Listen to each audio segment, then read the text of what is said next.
We were at a fancy restaurant when my brother tapped his glass and said, "Let's raise a toast to family." Well, not Alex, he's just the adopted one. There are moments in life that rip open old wounds you thought had long since healed. For me, that moment came with the clinking of glasses, a casual, cruel sneer from my brother, and a $4,500 dinner bill dropped right in front of me as if my fate had already been sealed. It was a betrayal wrapped in laughter, a public humiliation that set in motion a chain of events none of us could have predicted. I'm Alex, 28, and for as long as I can remember, I've been the family's emotional punching bag, always with a polite, if strained smile. From the outside, we looked like the perfect suburban family. My mom, a retired teacher. My dad, a successful real estate agent. And then there was my older brother, Mark, the golden boy. He was the one who could do no wrong. And me? I was the adopted one. The footnote. The person everyone forgot in the family photo until someone awkwardly piped up, "Oh, wait. We should get Alex in one too." I used to brush it off, convince myself they didn't mean any harm. But that was before that dinner. The night they crossed a line so deep, so utterly unforgivable, that it scorched away every last shred of my patience.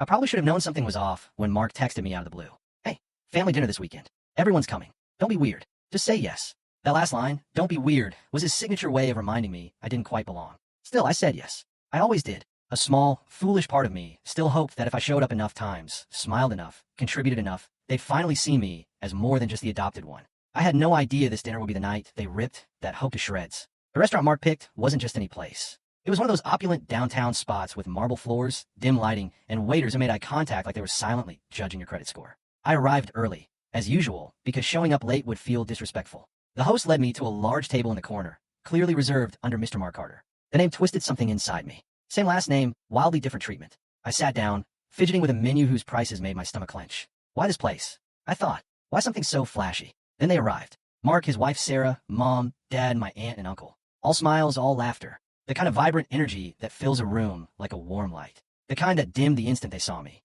"There's our quiet one," Mark said, pulling out his chair. "Didn't know they'd let you in here without a tie." Everyone chuckled. Even Dad, who muttered something about dress codes being just suggestions. I forced a soft laugh. What else could I do? I wasn't there to make waves. I just told myself to breathe, to let it go, to survive another night. Dinner started off fine. We made small talk, mostly about Mark's new house, for bedrooms, a home office, a pool. He described it like he'd personally invented luxury. Mom practically glowed with pride. "You've always been so ambitious," she cooed, reaching for his hand. "You remind me of your father." Her eyes didn't even flicker my way when she said it. I just smiled, nodded, and sipped my water, filling the silence I wasn't meant to break. At some point, the conversation drifted to family traditions. Mom recalled old Christmases. Dad talked about his barbecue skills. My aunt chimed in about how Mark used to help decorate the tree every year. Then she paused. "Oh, and Alex, didn't you come to us that one Christmas?"